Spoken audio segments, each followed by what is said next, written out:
기도하고 준비한 말씀 나누도록 하겠습니다. 기도하겠습니다.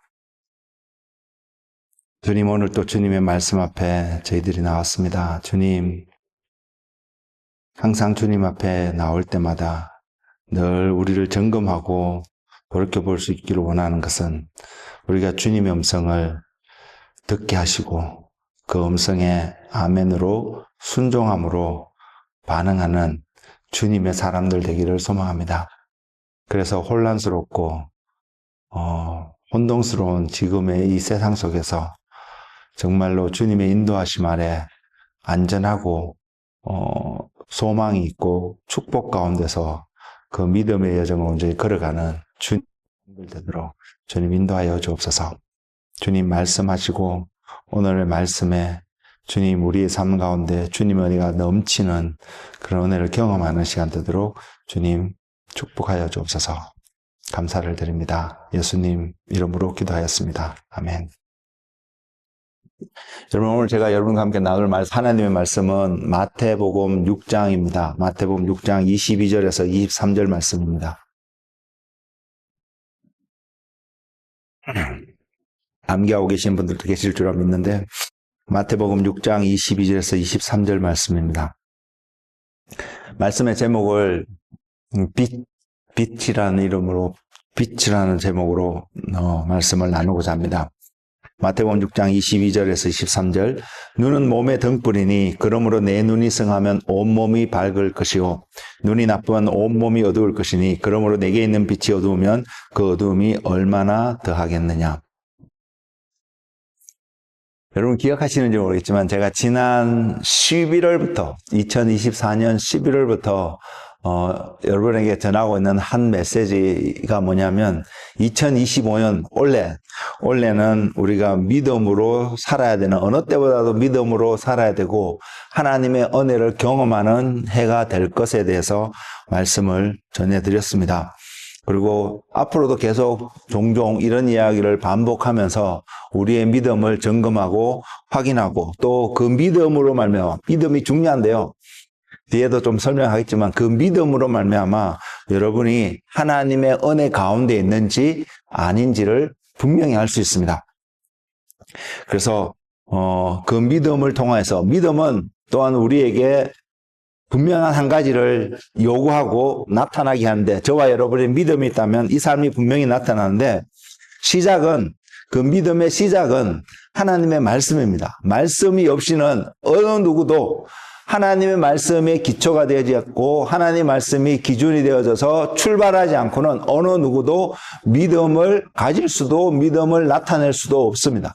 그리고 하나님의 말씀을 들은 저와 여러분이 그것을 믿음으로 결부시켜서 우리의 삶 가운데 믿음이 있다라고 표현되어질 때는 분명히 그것은 순종이라는 모습으로 무엇을 우리가 하게 되는데 무엇을 하든 그 모든 것은 순종이라는 단어로 다 설명할 수 있습니다. 반대로 말하면 믿음이 없으면 우리는 어떤 자리에 갈 수밖에 없냐면 불순종의 자리에 갈 수밖에 없다라는 사실입니다. 그래서 우리가 이런 부분들을 살펴보면서 내가 믿음이 있구나, 믿음의 삶을 살아야겠구나 시작하면 여러분의 삶은 반드시 하나님의 말씀에서 출발을 해야 되고요. 그리고 하나님의 말씀에서 출발을 해서 내가 믿음을 보이는 삶을 살아가고 있다면 여러분의 삶의 결과는 그 믿음의 결과는 순종이라는 단어로 분명히 설명할 수 있습니다. 그래서 여러분 자신을 내가 믿음 가운데 살아가고 있는지를 늘 점검할 때에 출발이 하나님의 말씀이냐 그리고 그 과정을 통해서 내가 순종의 어떤 모습들을 살아가고 있는가를 확인해 보면서 여러분은 믿음 가운데 있다라고 스스로도 테스트파이 하실 수 있습니다. 근데 만약 그러지 않고 그렇게 표현한다면 여러분 스스로가 자신을 속일 뿐만 아니라 여러분이 속았기 때문에 표현할 수도 있겠지만 결과적으로 믿음이 아닌데 순종이 아닌데 순종인 것처럼 믿음인 것처럼 잘못 살아가는 삶의 모습들이 분명히 나타날 수 있다는 사실입니다. 그래서 이런 부분을 염두에 두고 여러분이 적어도 2025년 한 해는 그러한 삶에서 하나님 말씀에 합당한 어떤 삶의 모습이 여러분 가운데 작년보다, 지난해보다 더 풍성하게 나타나는 은혜가 여러분 가운데 있기를 소망합니다. 순종은, 그래서 말입니다. 순종은요, 무엇이 순종인가 생각해 볼 수 있는데, 순종은 교회에서 이렇게 하자, 저렇게 하자, 이렇게 참여하세요, 이것을 하는 것에만 순종이 아닙니다. 저는 이 순종이란 단어에 그것에 초점이 맞춰 있는 것만 분명히 아닙니다. 하지만 그러한 일들도 따라오고 하는 것이 굉장히 중요한데요. 왜냐하면 교회가 그러한 이야기를 하고 동참을 요구하고 메시지를 전할 때, 나눌 때에 그것이 하나님으로부터 온 음성인지를 알고 따라오는 사람은 믿음으로 순종하는 어떤 모습이 분명히 있기 때문에요. 그렇기 때문에 교회는 임의대로 교회를 위한 어떤 프로그램인가 어떤 것을 하는 것이 아니라 하나님이 요구하시는 것들을 전달하는 통로가 되어야 되는 사명감이 교회 안에 있고요. 또 교회가 그러한 사명에서 순수하게, 정결하게, 정직하게 함께하는 성도들에게 그것을 나누고 있다면 성도들 또한 교회에서 던져주는, 교회에서 들려오는 그 메시지가 요구하는 어떠한 내용들이 하나님이 요구하시고 계시는지를 아닌지를 분별하고 받아들일 수 있는 순수함과 정결함이 성도인 여러분의 삶에서 요구되어진다는 사실입니다. 저는 개인적으로 순종이 교회에서 요구하는 것을 다 따라하는 것이 순종이라고 초점을 맞추고 싶은 사람이 전혀 아님에도 불구하고, 그렇지만 교회에서 하는 이야기들이 그러한 모습 속에서 하나님께로부터 와서 전달되어지는 모습이기 때문에 그곳에 순종할 수 있는, 따라갈 수 있는, 동참할 수 있는 그러한 마음이 여러분에게, 성도인 우리에게 요구되어진다는 사실을 가볍게 생각하지 마십시오. 모르겠으면 따라오셔도, 그곳에 따라가셔도 여러분이 믿음의 삶을 시작하고 믿음의 삶을 살아가는 무언가를 경험하고 바라볼 수 있는 중요한 원리를 분명히 배울 수 있습니다. 그렇지만 반대로 이것을 가볍게 여긴다면, 이것이 전부가 아니고 이것이 핵심이 아닌데도 이것을, 그렇기 때문에 이것을 가벼이 여긴다면 중요한 실수를 여러분이 범하시게 되는데, 그게 뭐냐면 주님과 여러분의 관계가 이것 때문이라도, 이것을 가볍게 여기는 태도 때문이라도 주님과 여러분의 관계가 더 깊은 자리에 더 스트롱한 관계로 나아가는데 장애물이 분명히 될 것입니다. 그렇기 때문에 이런 부분들을 알고 여러분이 하나님 앞에서 들려지는 것들을 받아들이고 결단하고 순종할 수 있는 은혜가, 그러한 삶의 모습이 여러분 가운데 충만하기를 주님의 이름으로 축복을 드립니다. 제가 조금 전에 표현했지만, 그렇지만 제 개인적으로도 또한 이 공동체의 한 리더로서 있는 제가 여러분에게 이것을 강조하고 이것을 요구하고 싶은 마음은 요만큼도 1도도 없습니다. 제가 순종을 이야기하고 믿음을 이야기하면서 순종을 이야기하는 가장 중요한 이유는, 여러분이 교회라는 공동체와 전혀 관계없더라도 여러분이 하나님 앞에서 하나님의 말씀을 말미암아, 그 말씀이 표현하는 것으로 말미암아 여러분들이 그 원리와 그렇게 말씀하시는 하나님의 마음을 깨달아서 여러분이 그 말씀에 순종하는 한 사람 한 사람 되기를 소망하기 때문입니다. 역시 성경적으로 보면요, 여러분이 하나님을 사랑할 때에 이웃을 사랑할 수 있는 가장 확실한 원천과 능력과 힘이 나오기 때문입니다. 교회는요, 사람들이 모여있는 한 공동체의 모습을 띠기 때문에 어떤 오류나 실수를 범할 수 있냐면, 하나님을 사랑하는 것을 제외하고도 이웃을 사랑하는 것에 강조해서 그것에 여러분을 동참시키게 할 수도 있습니다. 그렇지만 우리는, 적어도 저희 공동체는 그렇게 해서 이웃 사랑하는 자리에 가는 것이 아니라, 내가 하나님을 사랑하는 만큼 하나님과 내가 어떠한 관계에 있는 것이 확인되어지고 경험되어지는 만큼 우리는 개인적으로든 공동체적으로든 이웃을 사랑할 수 있는 그런 자리에 갈 수 있는 우리 모두가 되기를 저는 너무나 소망하기 때문입니다. 그래서 이런 표현을 말씀을 드리는 것입니다. 그래서 오늘 또 순종에 대한 이야기를 조금은 할 텐데요. 진짜 말씀에서 표현하고 있는 그 삶을 여러분이 발견할 수 있기로 합니다. 먼저 이것이 발견되지 않으면 하고 싶어도 할 수 없는 것이 순종입니다. 여러분 믿음의 삶을 살아가고 싶어도 믿음의 삶을 살아갈 수 없는 것이 믿음의 모습입니다. 그렇기 때문에 첫 단추는 말씀을 확인하고 바라볼 수 있는, 가까이 갈 수 있는 그런 삶의 모습이 여러분 가운데 나타나야 합니다. 그래서 나타나는 여러분의 그 말씀에 동행하는, 말씀을 따라하는 여러분의 삶이 순종이 될 것이고요.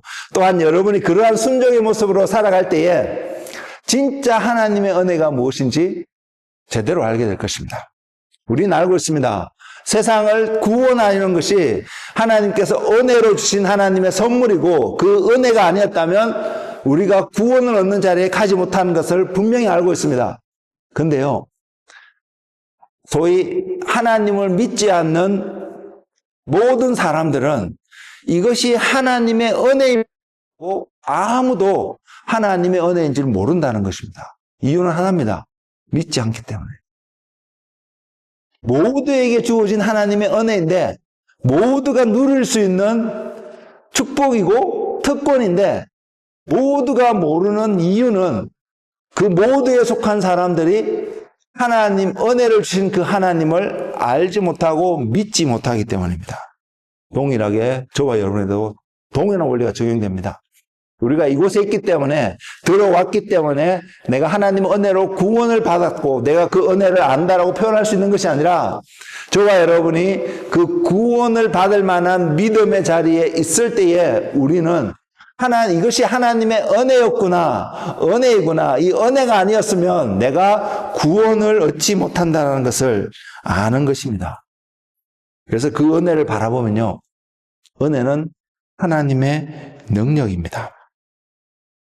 그래서 우리가 원래의 믿음을 통하여서 그 삶을, 순종의 삶을 살아가게 되면 될수록 우리는 바로 그 하나님의 은혜를 더 깊이 경험하는, 다르게 표현하면 그 은혜가 경험하기 때문에 우리와 하나님과의 관계, 우리와 주님과의 관계에 그 릴레이션십이 더 깊어지므로 우리가 깊은 곳에 뿌리를 내리고 기초를 쌓고 그 위에 집을 지을 수 있는 그런 지혜로운 자가 될 수 있기 때문입니다.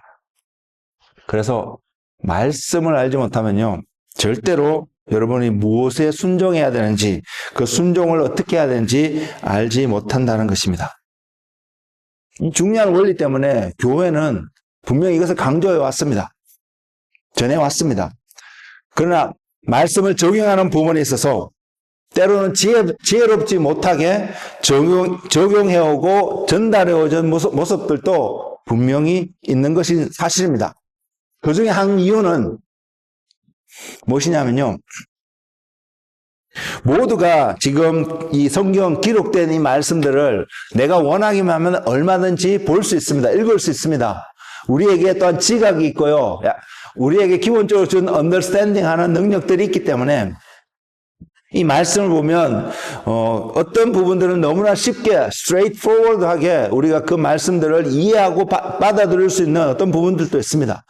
그러나 대다수의 많은 부분의 말씀들이 그렇게 우리가 갖고 있는, 내추럴하게 가지고 있는 어떤 지혜나 지식, 이런 것으로 온전히 알 수가 없습니다. 왜냐하면 말씀이 심오하고 어렵기 때문이가 아니라 이 말씀이 영이신 하나님께서 하나님 나라에 대한, 영이신 하나님의 마음에 갖고 있던 생각들을, 영적인 어떤 삶의 모습들을 우리가 읽을 수 있고 조금 이해할 수 있는 우리의 언어로 표현을 해놓은 것이기 때문에요, 우리가 갖고 있는 지각으로도 좀 알 수 있는 부분이 있지만 기본적으로 이 말씀을 알기 위해서, 배우기 위해서 우리에게 필요한 것은 하나님께서 보여주시는 하나님의 능력이 필요합니다. 그것을 성경은 계시라고 표현하고 있습니다. 계시가 없으면 하나님께서 리뷰를 해주시는 어떤 하나님의 은혜가 없으면 저자가 하나님이시니까요. 저자 직강의 어떤 은혜가 우리에게 없으면 누가 설명을 한다 할지라도 저자 직강하는 것보다는 부족할 수밖에 없기 때문에요. 그래서 저와 여러분이 말씀을 가까이 하는데 또한 필요한 것이 하나님이 우리에게 그 말씀을 알고 원리가 무엇이고 원칙이 무엇이고 또 우리 삶 속에 이것을 어떻게 적용하는 것이 바람직한 것인지 하나님이 알려주시는 그런 지혜, 그 계시가 분명히 필요한데 이런 부분들에서 교회가 굉장히 연약했기 때문입니다. 단지 교회가 강하게 가르쳐왔고 보여왔던 한 부분은 이 하나님의 말씀을 신학적으로 학문적으로 해석하고 적용하려고 하는 그 모든 태도들이 신학이 맞으면 괜찮았는데 시작이 조금 잘못되고 틀려지면 신학과 신학이 서로 싸우고 부딪히고 비난하고 하는 이런 일들이 교회의 역사 속에서도 비일비재하게 많이 나타났기 때문입니다. 그런 부분이 우리 삶 속에 필요하지만 저와 여러분이 가장 기본적으로 가지고 있어야 할 한 태도는 하나님의 말씀을 내가 가까이 해야 믿음의 삶을 살아갈 수 있고 또 그 말씀을 가까이 할 때 우리가 어떻게 그 말씀을 이해하고 제대로 적용할 수 있는지 하나님께서 보여주셔야만 하나님께서 나타내 주셔야만 우리가 더 이 말씀을 제대로 이해할 수 있구나 알 수 있구나라는 이 태도를 여러분 꼭 가지시고 계셔야 합니다. 그러지 않으면 여러분의 믿음의 표현이 여러분이 하나님 말씀에 근거해서 시작했던 한 걸음 한 걸음의 믿음의 표현들이 여러분은 믿음이라고 표현할 수 있을지 모르지만 하나님은 아니라고 말씀하실 수도 있기 때문입니다. 결국은 우리는 이렇게 표현할 수 있습니다. 이러한 삶이 그래서 말씀을 가까이 하고 그 말씀을 통해서 믿음으로 한 걸음 한 걸음 걸어가게 되고 그것을 통해서 나타나는 어떠한 열매적인 결과적인 모습들이 결국은 우리는 하나님의 은혜이구나 하나님의 능력으로 우리에게 나타나는 하나님의 축복인 것을 알 수 있는 은혜가 여러분 가운데 충만하기를 소망합니다. 그럴 때에 우리는 내가 살아가는 이 삶이 하나님 앞에서 용납되어지고 인정되어지고 축복되어지고 인도되어지는 삶이구나를 알 수 있기 때문에요. 은혜는 우리가 뭔가 노력해서 받을 수 있는 그러한 것이 분명히 아닙니다. 그래서 은혜는 값없이 우리에게 주어진 것이 사실입니다. 그렇지만 하나님이 주권적으로 우리에게 주어진 선물인데 이 선물을 받을 수 있는 자격, 이 선물이 내게 왔을 때에 선물인지 알 수 있는 한 컨디션이 저와 여러분이 말씀으로 인한 믿음의 순종이라는 사실입니다. 또 이것이 없으면 받을 수 없고 이것을 가지고 있을 때에 말씀으로 인한 믿음의 순종의 모습을 우리 안에 가지고 있을 때에 이것이 하나님의 은혜인 것을 알 수 있기 때문에 이것을 깊이 깨닫는 특별한 해가 2025년 한 해가 되기를 소망합니다. 그래서요, 바울은 에베소에서 보내는 그 편지글 속에서 이런 기도문을 적고 있습니다. 제가 가끔씩 자주 이용하는 것 같은데 에베소서 1장 17절에 우리 주 예수 그리스도의 하나님 영광의 아버지께서 지혜와 계시의 영을 너희에게 주사 하나님을 알게 하시고 하나님께서 바울이 에베소에 있는 교회에게 또한 후대에 믿는 저와 여러분 같은 사람들을 위해서 기도의 내용으로 적어놓고 전달하고 또한 기도하게 한 하나님의 명령의 말씀이 하나님께 그것을 기도해야 된다는 것입니다. 우리 주 예수 그리스도의 하나님 영광의 아버지께서 지혜와 계시의 영을 저와 여러분에게 주어서 그래서 세상의 이치를 알고 세상이 무엇이 옳고 그름을 아는 것이 중요한 게 아니라 그 지혜와 계시의 영이 부어짐으로 말미암아 우리 삶 속에서 나타나야 되는 것이 저축되어지고 축적되어지고 표현되어지는 것이 하나님을 아는 지식이라는 것입니다. 하나님을 아는 것이라는 것입니다.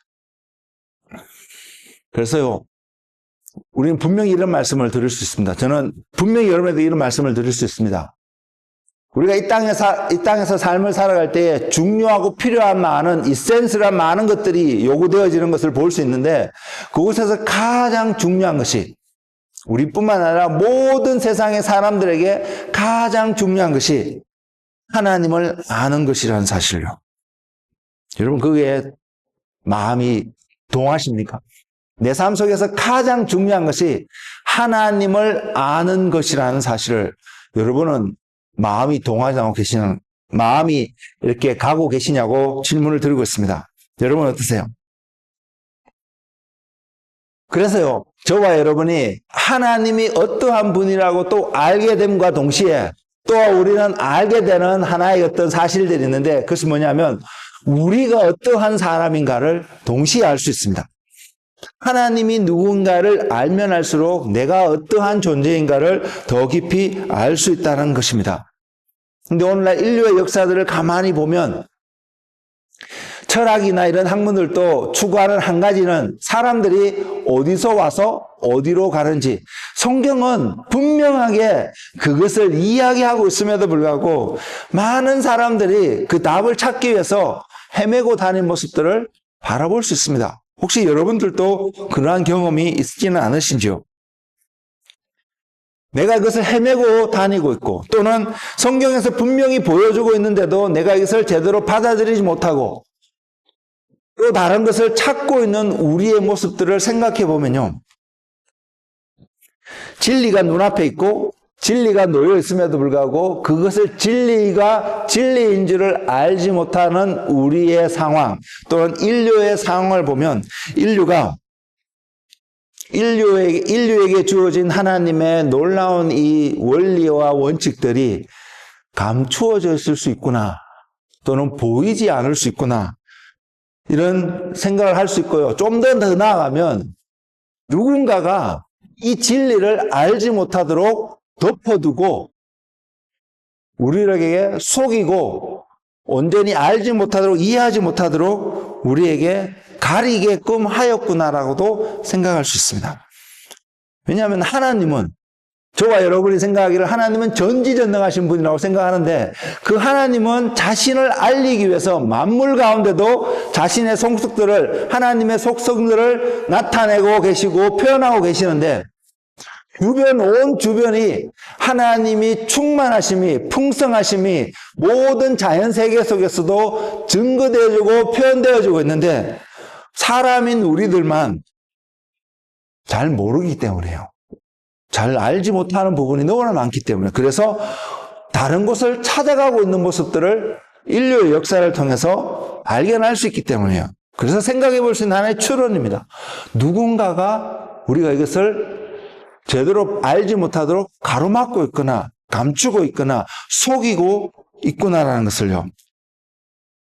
그리고 저와 여러분이 만일 이러한 감추어지고 속여지고 덮여져서 진리를 진리답게 알지 못하는 어떤 상황 속에 놓여 있다라면 우리는 그 상황을 이렇게 또한 표현할 수 있을 것입니다. 우리가 어두움 가운데 있을 때라는 그 말입니다. 우리가 깜깜한 빛이 없는 그러한 상황 가운데 있을 때 우리에게 놓여진 상황이 내가 어디에 있는지 알지도 못할 것이고요. 그리고 내게 놓여진 상황이 어떠한 상황인지도 모를 것이고요. 깜깜하기 때문에 기본적으로 불안할 수 있습니다. 또한 깜깜하기 때문에 염려가 되고 걱정이 될 수가 있고 근심이 되고 이런 마음들이 동시에 찾아올 수 있습니다. 그래서 뭔가 스테이블하지 않는 우리의 상황을 느낄 수 있는데 이런 상황 속에 있는 이런 환경 속에 있는 우리에게 찾아오신 분이 하나님이시고요. 그 하나님이 찾아오셔서 보이신 분이 보이신 방법이 빛이라는 것입니다. 빛이 비치면 깜깜한 곳에 있는 사람에게 빛이 비치면 주변의 사물들이 보이기 시작한다는 것이죠.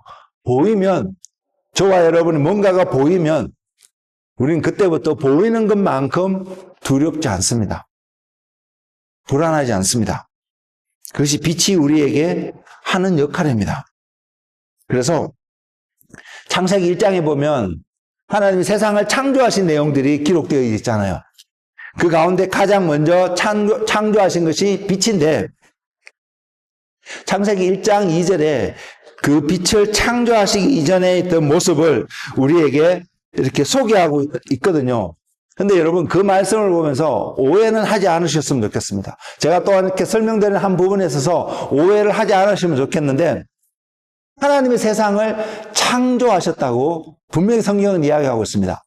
그리고 그 창조의 그 가장 기본적인 원칙이라기보다는 원리가 뭐냐면 어떤 상황에서 어떤 상황을 만드는 것을 창조라고 기본적으로 표현을 하고 있냐면 무라는 것은 아무것도 없다라는 어떤 상황 속에서 뭔가가 존재하는 어떤 상황으로 만들어지는 것을 창조란 단어가 그렇게 설명을 하고 있습니다. 근데 창세기 1장 2절 말씀을 보면요. 뭐라고 표현하고 있냐면 땅이 혼돈하고 공허하며 흑암이 깊음 위에 있고 하나님의 영은 수면 위에 운행하시니라. 여러분 이 말씀 그대로 이 글자 그대로 여러분이 이것을 비주얼하게 뭔가 그림을 그린다든지 표현을 하면 뭔가가 존재하고 있는 것처럼 느껴지고 있습니다. 땅이 혼돈하고 공허하며 흑암이 깊음 위에 있다라고 표현한 그 자체가 무라는 개념보다 아무것도 없다라는 개념보다 무언가가 있네라는 느낌으로 다가올 수 있다는 것입니다. 이렇게 생각하시면 하나님의 창조하신 그 능력을 그 부분을 오해할 수 있기 때문에 제가 미리 말씀을 드리는 것이고요. 하지만 이 표현이 왜 우리에게 주어졌냐면 하나님이 제가 깨달을 수 있는 것이 뭐냐면 우리 안에는 우리에게 주어진 하나님이 우리에게 허락하신 내추럴한 지혜나 어떤 지식 속에서는 창조 이전의 어떤 세계들을 이해하거나 바라볼 수 있는 능력이었습니다. 제 말도 모순이 될 수 있는데 창조 이전의 세계라는 자체가 말이 모순이거든요. 아무것도 없는 곳에 없는 어떤 상황을 바라보면서 그것을 어떤 세계라고 표현하는 것 자체가 모순이 될 수 있기 때문이에요.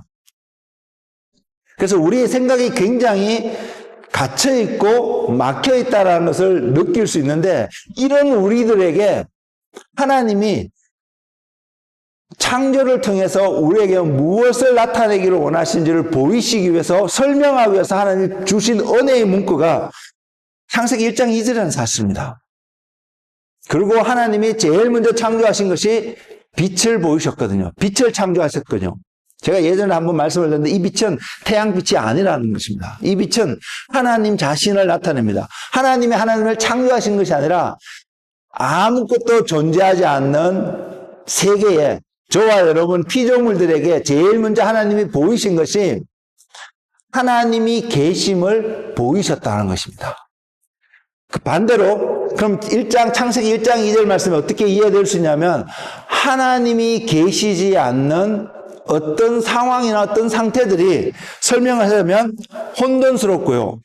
공허하며 어둠이라는 깊은 곳에 갇혀있는 그런 모습들이 하나님이 계시지 않는 상황의 상태의 모습이라는 것입니다. 성경은 우리에게 전하는 한 영적인 메시지가 창세기 1장 2절의 영적인 메시지가 바로 이것을 말하고 있습니다. 여러분 삶 속에 저의 삶 속에 하나님이 계시지 않으면 인류의 삶 속에 하나님이 계시지 않으면 기본적으로 그 삶은 공허하고 혼돈하고 흑암 위에 어둠 속에 있는 삶이라는 것입니다. 다른 말로 표현하면요. 하나님이 계시지 않는다는 것은 기준이 하나님이 되어져 있지 않으면 우리의 삶 속에 나의 삶 속에 하나님이 기준이 되어 있지 않으면 각각의 삶 속에 사람들의 삶 속에 하나님이라는 그분으로 기준이 되어져 있지 않으면 자신의 생각이 항상 기준이 되어지려고 하기 때문에 그 세계는 혼란스러울 수밖에 없고요. 혼동스러울 수밖에 없고요. 그나마 좀 질서가 있다고 느껴지는 세상 또 바라보면요. 누군가가 어떠한 힘을 그것을 유지하고 있는 모습이 있기 때문에 뭔가 어떤 한 기준으로 유지하고 있는 모습을 보기 때문에 질서가 있네라고 표현할 수 있다는 사실입니다. 결국은 여러분 이것을 알았으면 좋겠습니다. 하나님이 계시지 않으면 하나님이 내 삶의 기준이 되어져 있지 않으면 내 삶은 공허하고 혼동스럽고 어둠에 덮여져 있는 삶이구나. 그래서 하나님 없는 세상은 항상 그렇게 해왔다는 그런 모습으로 나타났다는 것입니다. 그리고 하나님이 없는 세상을 성경은 또 다른 말로 어떤 표현을 하고 있냐면 사탄이 다스리는 세상이라는 것입니다. 저와 여러분이 사탄에 속한 한 사람이 되어지면 우리의 삶은 늘 죄 가운데 혼동스럽고 공허하고 흑암에 덮여 있는 그러한 모습이라는 것입니다. 그런 사람들에게, 그러한 환경 가운데 있는 자들에게 하나님이 찾아오셔서 보이신 것이 빛이었습니다. 빛이 없던 모습에서 빛이 있는 어떤 모습으로 오신 것입니다. 그것이 창세기 1장 3절에서 이야기하고 있는 하나님이 전하고자 하는 메시지라는 것입니다. 그래서 우리가 무엇이 흑암이고 무엇이 공허하고 무엇이 혼동스럽냐라고 말하면 내 삶 속에 이 빛이 없기 때문입니다. 내가 뭔가를 결정하고 나가야 되는데 헷갈리고 혼동스러운 가장 근본적인 이유는 하나님이 온전히 세워지지 않는 어떤 영역으로 인해서 그것이 헷갈릴 수밖에 없고요. 혼동스러울 수밖에 없고요. 클리어한 길이 보임에도 불구하고 덮여져 있기 때문에, 가려져 있기 때문에 혼동스럽다는 사실입니다.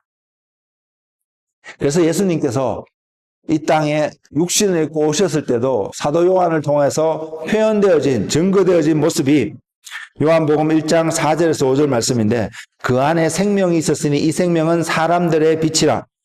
빛이 어두움에 빛이 돼. 주님이 오신 것이 빛이 어두움에 비치는 모습인데 어둠이 깨닫지 못하더라. 이 말은 많은 사람들이 그 예수님을 영접하지 못하고 있는 상태를 나타나고 있습니다. 저와 여러분 어떤가요? 그렇다면 예수님께서 마태복음 5장 14절과 15절 말씀에서 예수님을 믿는 자들, 예수님을 따라가는 자들이 어떠한 삶의 모습으로 나타나는지를 설명하는 한 구절의 말씀인데 그 말씀이 이렇습니다. 너희는 세상의 빛이라. 산 위에 있는 동네가 숨겨지지 못할 것이요 사람이 등불을 켜서 말 아래 두지 아니하고 등경 위에 두나니 이러므로 집안 모든 사람에게 비치느니라. 이 빛이 중요한 것은 모두에게 비칠 수 있다는 사실입니다. 저와 여러분이 그리스도인으로서 세상에게 빛이 된다는 것은요, 세상 사람들, 어둠 가운데, 혼란 가운데, 혼돈 가운데 있는 사람들에게 어떠한 기준을 명확하게 제시해주고 그 기준에 인해서 혼란되었고 혼동스럽고 감춰졌던 것이 정확하게 드러나고 질서정연하게 나타날 수 있음을 보여주고 있습니다. 그 역할을 하나님을 믿고 따르는 그리스도인들에게 하고 있습니다. 만일 저와 여러분이 지금 우리가 살고 있는 세상을 보면서 요즘 한국 사회가 좀 그런 것 같거든요. 그 세상을 보면서 혼동스럽고 도대체 뭐가 기준이지? 왜 이렇게 서로가 말하는 말들이 맞지 않지? 이런 모습들이 많이 나타나고 있다라면 이유는 한 가지입니다. 빛의 역할을 감당해야 될 교회가, 빛의 역할을 감당해야 될 주님을 믿는 사람들이 그 빛의 역할을 제대로 하지 못하고 있다고 생각해 볼 수 있다는 사실입니다. 그래서 역대하 7장 14절인가요? 그 말씀에서는 이렇게 말하고 있습니다.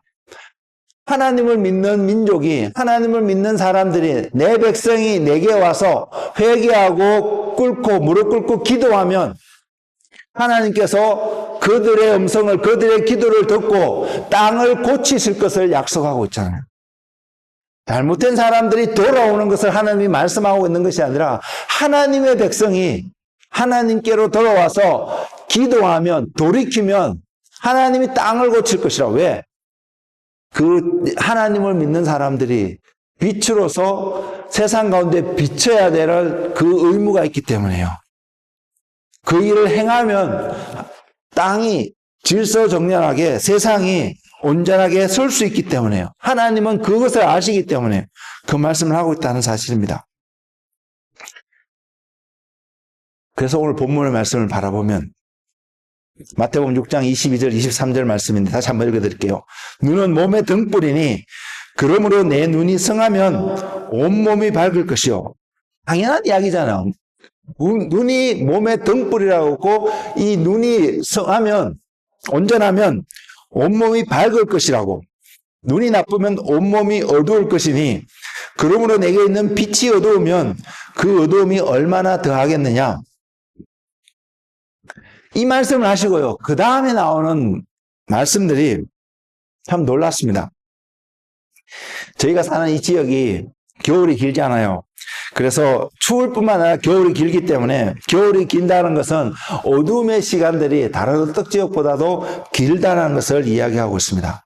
그래서 이제 보면 점점 이 해가 길어지는 모습들을 바라보는데, 여전히 우리가 겨울 가운데 있음에도 불구하고 봄이 오는 희망을, 소망을 가질 수 있는 한 사인들이 해가 길어지는 모습을 통해서 봄이 오는구나, 여름이 다가오는구나. 또 반대로는요, 여름이 지나가고 있다는 것을 느끼는 것은 피부적으로 체온이 떨어지는 것뿐만 아니라 점점 그 해의 길이가 짧아지는 것을 통해서 우리가 느낄 수 있습니다.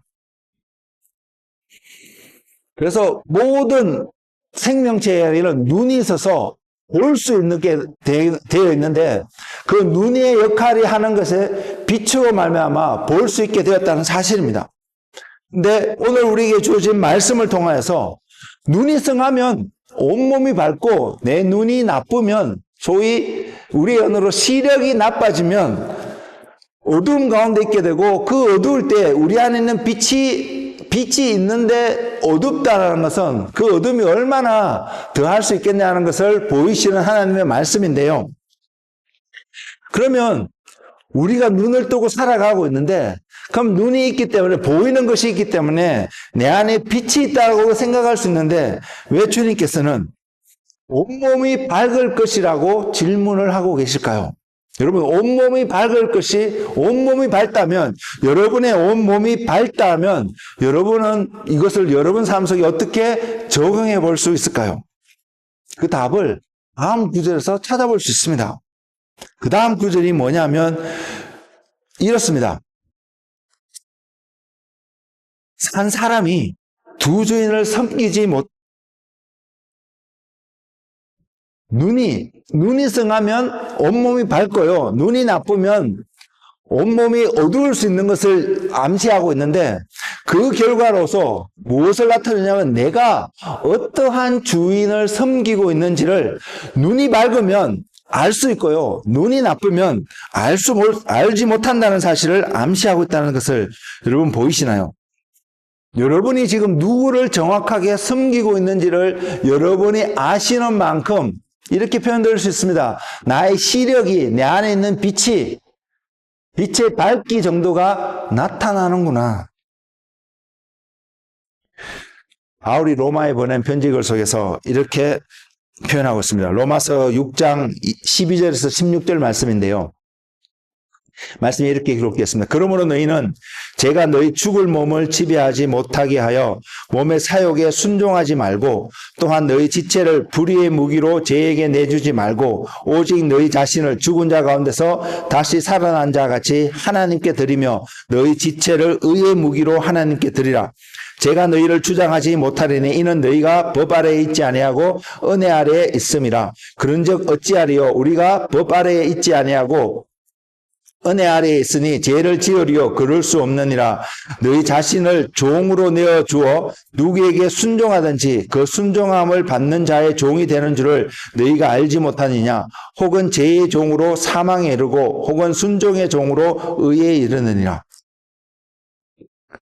여러분 안에 눈이 밝다, 눈이 성하다, 눈이 나쁘다 라는 개념을 갖고, 그 관점을 가지고 로마서 6장 12절에서 16절 이 말씀에 적용해 보면,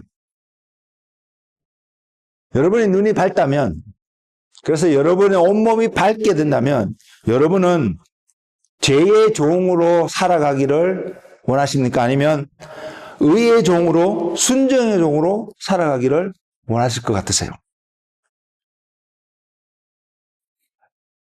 우리의 눈에 밝은 것으로 내가 누구의 종으로 살아가고 있는지를 확인할 수 있음을 성경은 보여주고 있습니다.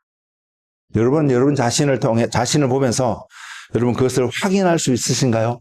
바라보고 계신가요? 내가 지금 누구의 종이 되어서 살아가고 있는지를 보여주고 계신가요? 죄라는 것은 사탄의 영역 속에 속한 것입니다. 우리가 죄를 짓는 가장 중요한 이유는 진리를 모르기 때문에요. 몰랐기 때문에 죄를 짓습니다. 알고도 짓는 사람들도 있지만 모르기 때문에 짓습니다. 뭐가 뭔지 분간이 안 되기 때문에, 혼동스럽기 때문에, 기준이 없기 때문에 죄를 지을 수 있습니다. 근데 우리가 기준 가운데 있다라면, 어떤 기준을 정확하게 붙잡고 있다라면, 그래도 우리가 죄를 짓는 자리에 간다라면 우리는 분명히 죄의 종인 것을 분명히 알 수 있습니다. 여러분 어떠신가요? 여러분 안에 여러분을 세워가는 정확한 기준이 정말로 세워져 계신가요? 그리고 그 기준에 따라서 여러분의 삶이 때로는 연약하고 부족하고 넘어진다 할지라도 여러분의 삶이 그 기준에 따라서 오늘 하루도 하나하나 그 기준에 얼라인되어지는, 정렬되어지는 삶의 모습으로 여러분 자신의 삶이 나타나고 있나요? 저는 말씀을 시작하면서 그 기준이 하나님인 것을, 빛이 우리에게 그 기준을 명확하게 보여주는 것을 잠깐 설명을 드렸습니다. 그래서 살펴보면 내 안에 빛이 있다면 내 안에 기준이 명확하게 무엇인지를 보여주고 있다는 것을 알고 있습니다. 그러면 눈이 밝다는 것은, 눈이 성하다는 것은 그것이 얼마나 밝은지 아니면 어둡게 보이는지 불편한지 그것을 알 수 있는데, 그것을 아는 기준이, 척도가 하나님을 아는 정도, 내가 하나님을 얼마나 알고 있느냐, 내가 그래서 하나님을 얼마나 경험하고 있느냐, 내가 그래서 믿음으로 순종하는 어떤 삶을 얼마만큼 살고 있냐를 바라볼 수 있는 것이 내 안에 빛이 얼마나 강하게 완전하게 발산되고 비춰지고 있느냐는 인지를 알 수 있다는 사실입니다. 여러분은 어떠세요? 여러분은 현재의 삶 속에서 현재의 삶을 바라보면서 여러분은 여러분의 삶을 비춰주고 있는 그 빛이 얼마만큼 강하게 여러분을 비추어주고 계신가요? 반대로요.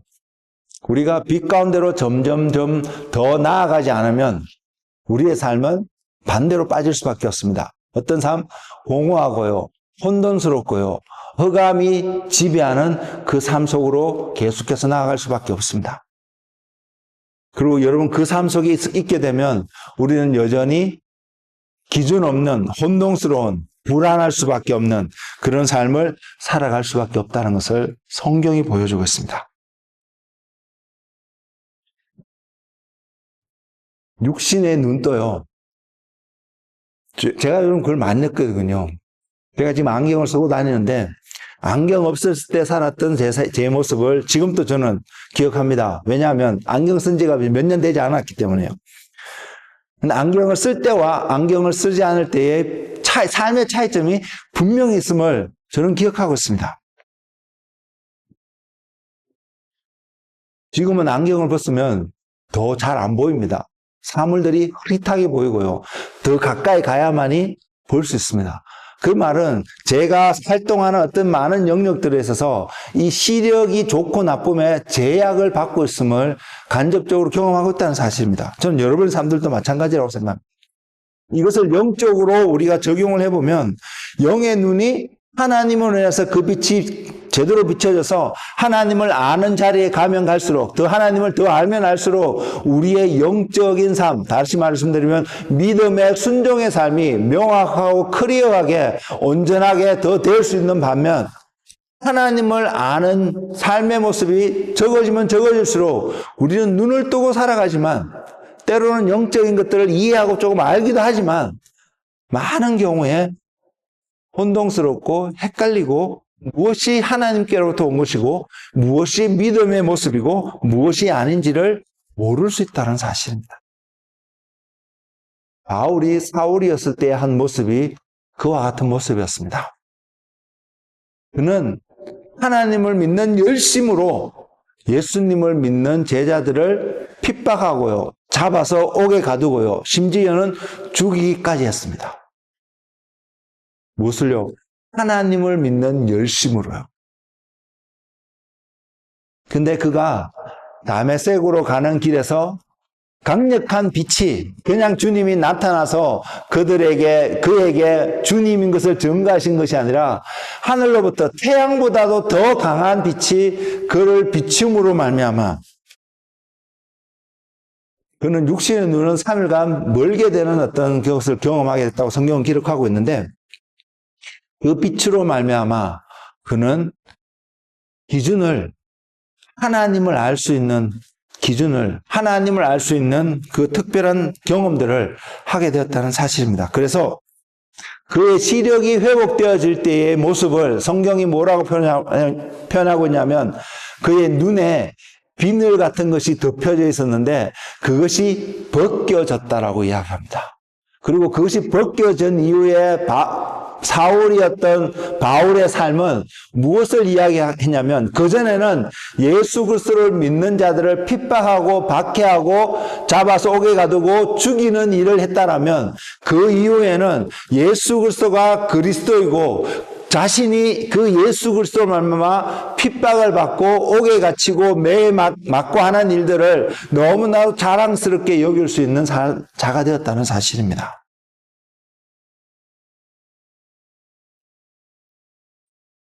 우리는 어떨까요? 우리는 지금 혹시 영적인 그런 비늘 같은 것이 우리의 눈을 가리고 있지 않나요? 그것을 벗겨내는 길은 저와 여러분이 하나님을 아는 만큼 그 눈에 있는 비늘이 있다면 그것이 벗겨질 것입니다. 여러분은 어떠한 모습으로 살아가기를 원하세요? 내가 여전히 지금 그 비늘을 눈에 덮어 씌우고 어떤 천들을 덮어 씌우고 그렇게 지금 내 삶을 소위 즐기면서 살아가는 것을 여러분 원하시나요? 아니면 내 삶이 어떤 모습이든 상관없이 내가 좀 더 정확하게 하나님을 알고 배우고 그 하나님 때문에 내가 바르게, 올바르게, 의롭게, 정직하게 살아가는 그 삶을 여러분은 원하고 계시나요?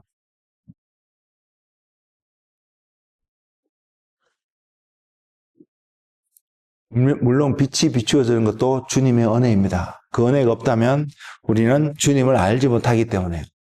그러나 오늘날 우리에게는 또 그 빛이 비출 수밖에 없는 수많은 가까운 좋은 방법들이 우리에게 있습니다. 그 중에 하나가 하나님의 말씀입니다.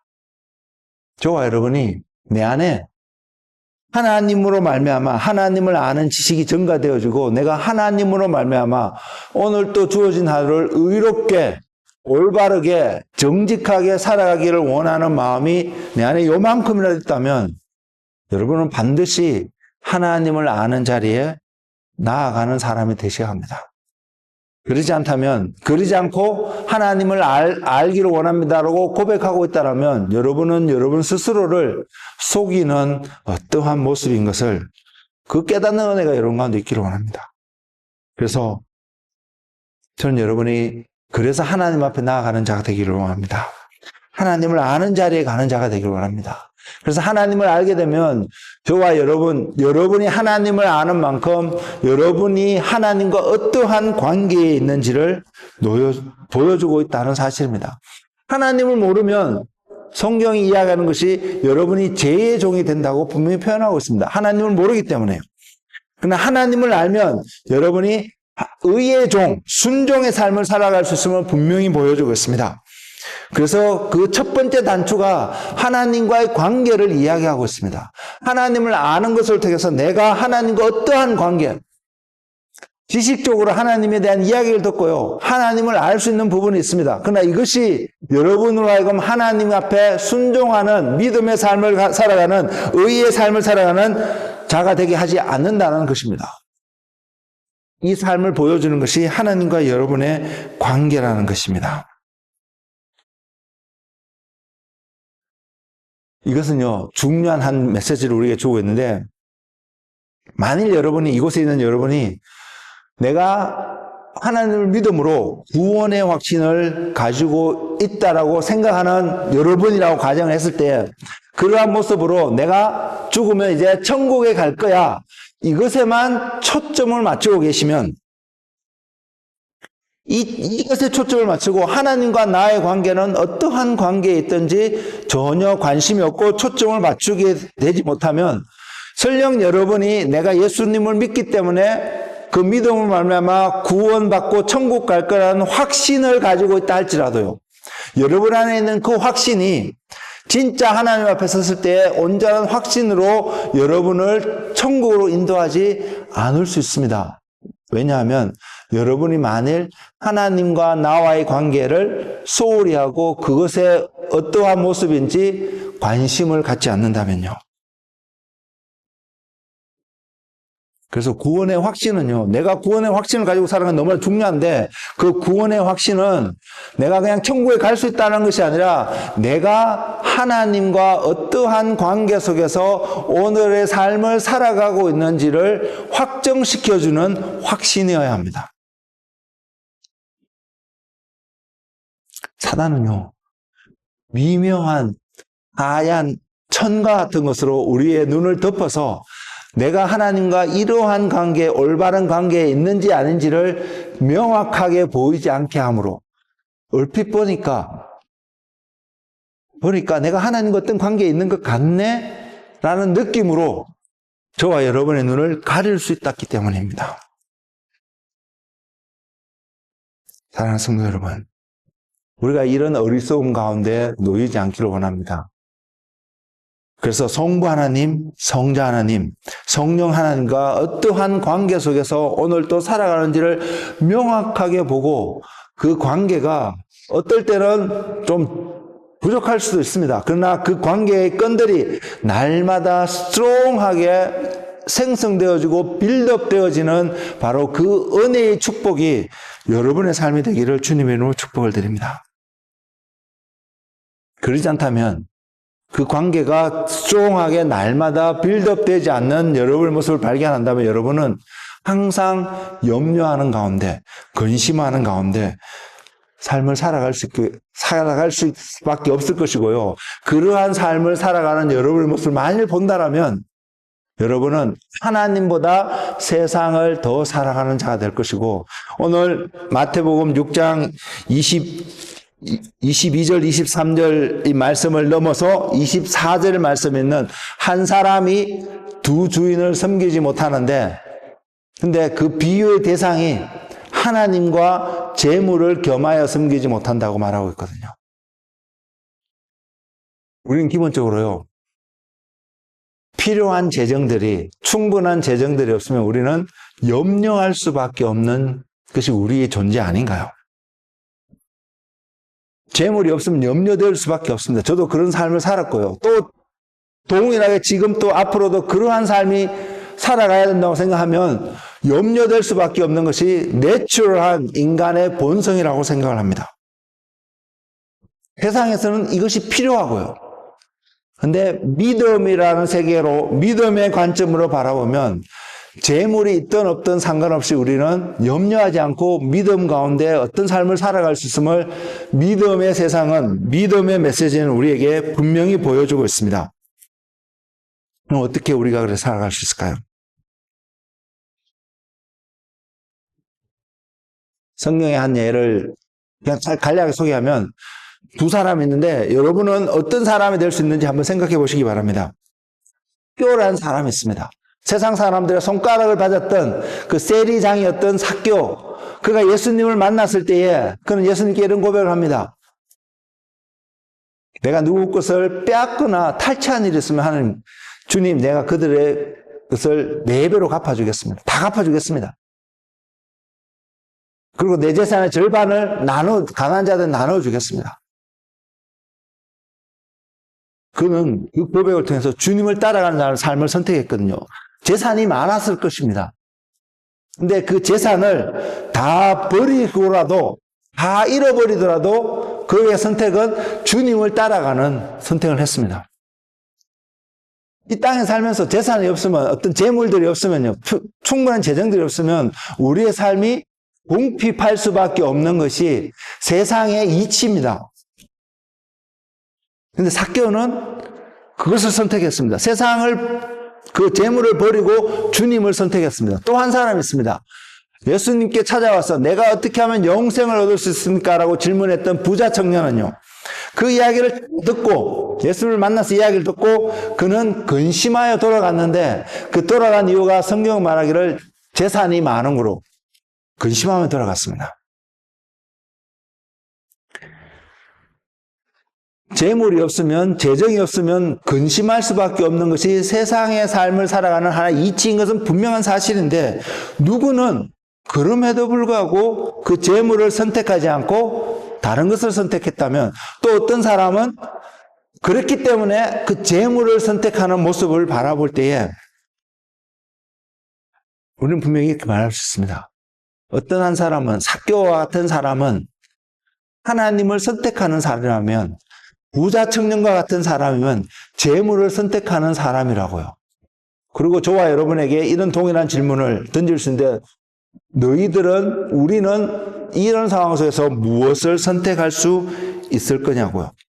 여러분 무엇을 선택할 수 있을 것 같으십니까? 그러면서 우리가 생각해 볼 수 있는 것이요. 아니, 풍성한 부자였던 삶을 살아가면서 예수님을 온전히 따를 수만 있다면 주님은 우리에게 모든 부를 다 허락하셨을 것입니다. 분명히 다 하셨을 것입니다.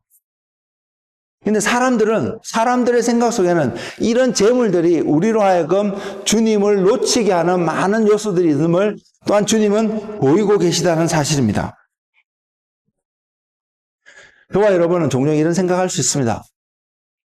내가 재물이 넉넉하게 부유하게 많이 있으면 내가 자유롭게 주님도 섬기고 이 땅에서 믿음의 삶도 온전히 살아갈 수 있을 건데 라는 생각도 해볼 수 있습니다. 근데 재물이 많은 것으로 우리가 믿음을 온전히 살아갈 수 있다면, 만일 이것이 하나의 원리가 되고 원칙이 된다면 주님은 우리에게 부자가 되게끔 하시는데 주저하지 않으실 것입니다. 그렇다고 주님은 저와 여러분을 가난하게 살도록 하는 것도 주님의 뜻이 분명히 아닙니다. 가난한 것도 주님의 온전한 뜻은 분명히 아닙니다. 주님이 가난하게 되시면 우리를 풍성케 하기 위해서, 부욕케 하기 위해서 가난하게 되셨다고 고린도에 보내는 편지글 속에서 분명히 이야기하고 있기 때문에요. 부자가 되는 것도요, 죄 짓는 것이 아니고요, 가난한 것도 죄 짓는 삶의 모습은 분명히 아닐 것입니다. 근데 부자가 되든 가난하든 상관없이 그것을 통해서 하나님을 잃어버리는 삶을 살아간다면, 부자 청년 같은 경우는 내가 재물을 잃어버리는 것이 더 컸기 때문에 주님을 만났고 주님의 이야기를 들었음에도 불구하고 주님을 선택하지 못하는 사람이 되었다면, 삭개오 같은 사람은 재물이 필요하고 이런 건 알겠지만 재물보다도 주님이 더 소중하다는 것을 깨달았기 때문에 재물을 버리더라도 주님을 선택할 수 있는 용기가 그의 삶 속에 있었거든요. 우리는 어떤 삶을 선택할 수 있을까요? 여러분은 어떤 삶을 선택하고 싶으신가요? 내가 부유하든 내가 가난하든 그거 전혀 상관없이요, 내가 재물을 진짜로 포기하고 또는 목숨을 포기하는 어떤 상황이 되든 안 되든 그와 전혀 상관없이요, 분명히 말씀드릴 수 있는 것은 우리가 주님을 먼저 선택할 수 있는 그 힘은 재물보다 주님을 더 사랑해야 되기 때문에 주님을 선택할 수 있는 것이 아니라요, 내가 주님을 아는 만큼 여러분은 주님과 재물 가운데서 선택해야 될 그 기준 가운데 예수님을 온전히 선택할 수 있다는 사실입니다. 그것이 믿음입니다.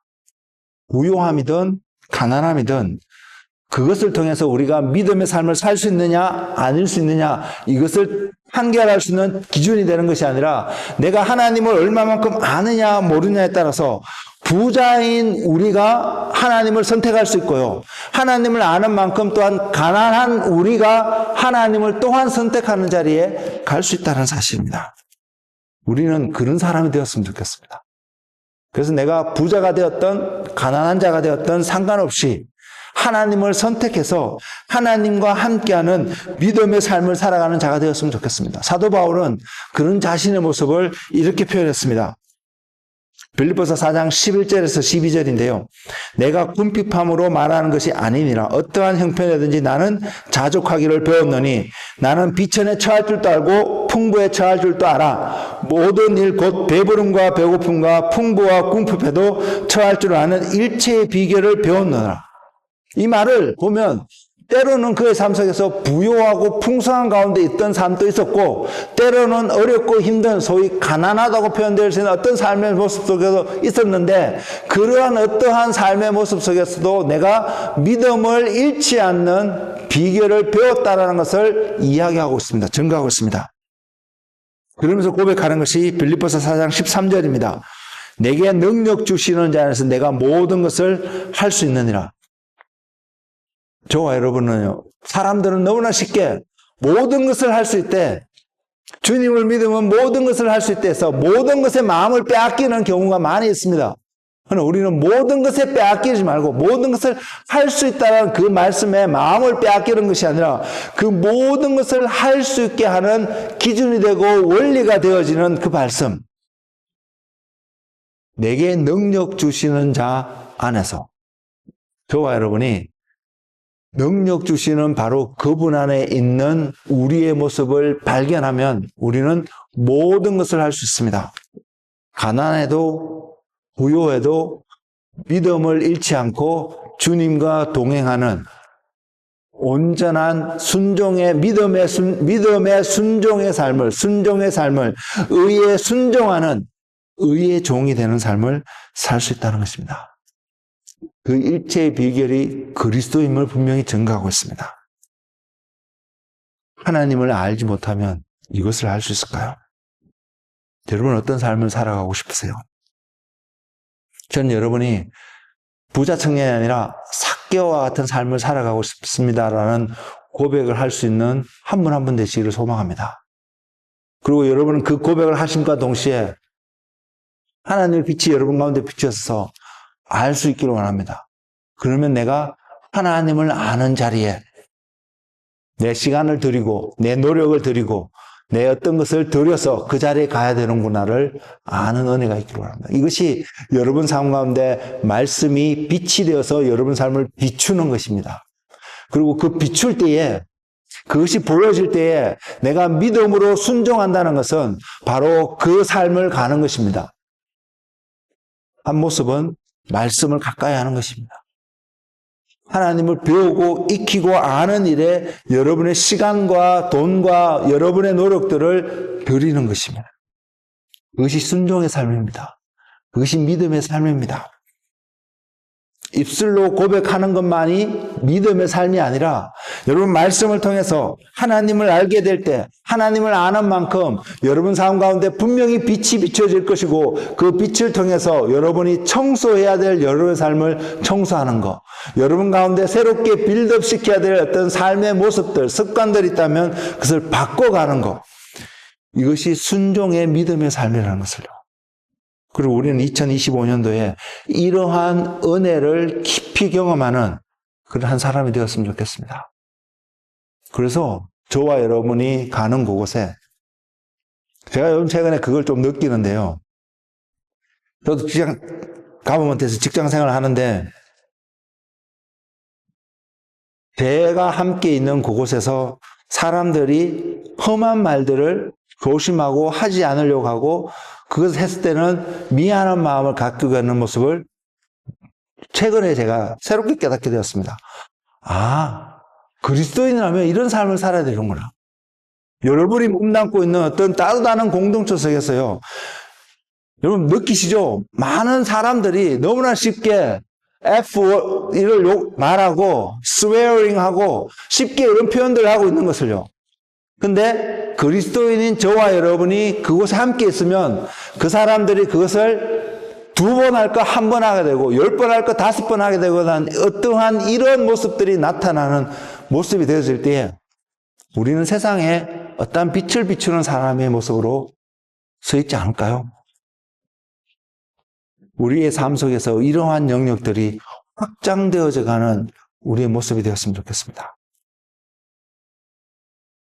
저는 2025년도 한 해 우리가 믿음으로 하나님을 알고 순종하는 어떤 삶을 살아갈 때에 우리가 나아가는 세상의 군데군데에서 곳곳에서 이러한 모습, 너무나 자연스럽게 행했던, 표현되어졌던 그러한 말들과 언어적인 폭력과 어떤 모습들이 우리가 가는 이유 하나만으로 제한되어지고 조심되어지고 그래서 궁극적으로 없어질 수 있는 그러한 삶을 살아가는 그리스도인, 세상의 빛이 되어지는 한 분 한 분 되시기를 예수님으로 축복을 드립니다. 그럴 때에 우리는요, 승리라는 것을 표현할 수 있을 것이고, 그럴 때에 우리는 내 안에 계신 하나님으로 말미암아 이러한 일들이 있음을 바라보게 되며, 그래서 우리는 진짜로 하나님을 섬기고 믿음으로 의에 순종하는 의의 종이 되는 그러한 은혜의 삶을 깊이 경험하게 될 것입니다. 사랑하는 성도 여러분, 올해는 바로 그러한 한 해가 되었으면 좋겠습니다. 어느 때보다도 주님 앞에 올바르게 세상 가운데 아름다운 의로움을 비칠 수 있는 그러한 믿음의 사람들이 되시기를 예수 그리스도의 이름으로 축복을 드립니다. 기도하겠습니다.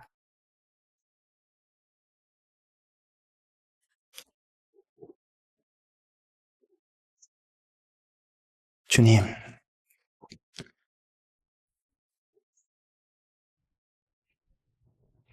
눈은 몸의 등불이라고 말씀하셨습니다. 내 눈이 성하면 온몸이 밝을 거라시라고, 눈이 나쁘면 온몸이 어두울 것이라고 하셨습니다. 내 안에 있는 안에 있는 빛이 어두우면 그 어두움이 얼마나 더하겠느냐, 얼마나 심하겠느냐. 주님, 어두움이 덮여진 세상이 공허하고 혼동스럽고 불안한 세상인 것을 바라봅니다. 그리고 그 세상은 하나님이 기준이 되어서 하나님이 온전히 세워지지 않는 세상이 되니까 내 삶 속이 불안하고 염려스럽다는 것은 하나님이 내 안에서 온전히 세워져 있지 않는 우리의 모습이 발견되어지니까 두렵고 불안하고 모든 것이 원망스러울 수밖에 없는 것이 우리의 것을 바라봅니다. 그래서 주님 이 시간 기도하는 것은, 주님의 이름으로 기도하는 것은 우리에게 주님의 빛을 비춰주시옵소서. 주님의 빛을 비추셔서 이제는 어두움 가운데, 공허함 가운데, 혼돈 가운데 살아가는 것이 아니라 사단에게 속해서 내가 이것이 옳은지 그른지도 모르고 무작정 달려가고 잡혀가는 어리석은 자의 모습이 아니라 하나님의 빛 가운데 굳건히 있어서 빛이 보여주는 무엇이 옳고 그른지를 알게 하시고 그래서 옳은 길로 선택하는 믿음의 순종의 삶을 살아가는 믿음의 제자들, 믿음의 사람들이 되게 하여 주시옵소서. 그래서 세상 가운데 주님의 빛을 드러내는 그 빛으로 인해서 세상이 아름다워지고 주님이 영광 받으시는, 그래서 우리가 세상에 그 빛을 비칠 때에 사람들이 우리의 착한 행실을 보고 하늘에 계신 우리 아버지께 영광을 돌릴 수 있는, 하나님께 영광을 돌리는 것이 바로 예배입니다. 바로 그 예배의 자리로 모두가 나아갈 수 있는 그런 은혜를 더하여 주시옵소서. 예수님 이름으로 기도드렸습니다. 아멘.